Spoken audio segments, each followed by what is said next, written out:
ఇక్కడ కనిపిస్తున్నది సప్తనది సంగమ మహాపుణ్యక్షేత్రము.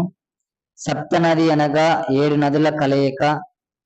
కృష్ణ, వేణి, తుంగ, భద్ర, మలపహరిణి, భీమరతి, భవనాశిని అను 7 నదుల సంగమం ఈ సంగమేశ్వర మహాపుణ్యక్షేత్రము.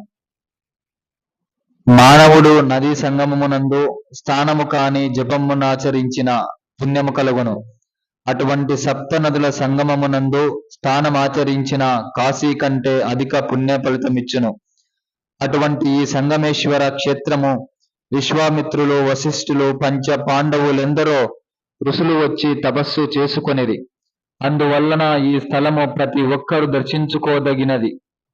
ఈ పుణ్యక్షేత్రము 23 సంవత్సరాలు నీటిలో మునగటానికి గల ప్రధాన కారణము శ్రీశైలం జల విద్యుత్ ప్రాజెక్టులో 1981లో ఈ క్షేత్రంతో పాటు 117 గ్రామాలు నీటి ముంపునకు గురైనాయి. 1981 నుంచి 2003 మహాశివరాత్రి వరకు 23 సంవత్సరాలు నీళ్లలో మునిగి 23 సంవత్సరాల తరువాత 2003 నుంచి 2023 సంవత్సరం వరకు 21 సంవత్సరాలు ప్రతి సంవత్సరం ఫిబ్రవరి నెలలో శివరాత్రి ముందు గాని తర్వాత గాని శ్రీశైలం ప్రాజెక్టులో 837 అడుగుల నీటి మట్టం తగ్గిన తర్వాత పూర్తి స్థాయిలో బయటపడుతుంది.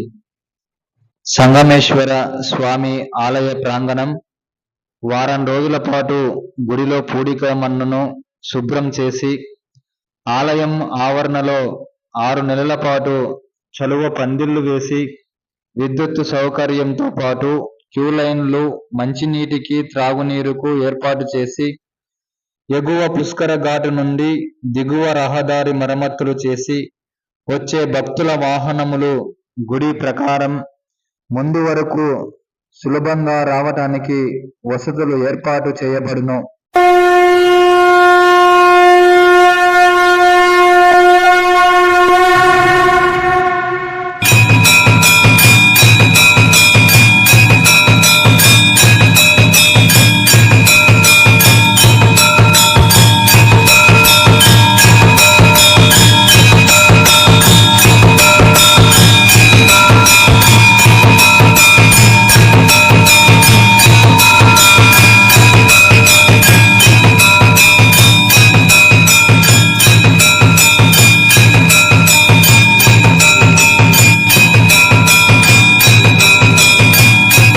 భారతదేశంలో ఎక్కడా లేని సప్త నదుల సంగమ ప్రాంతం ఇది.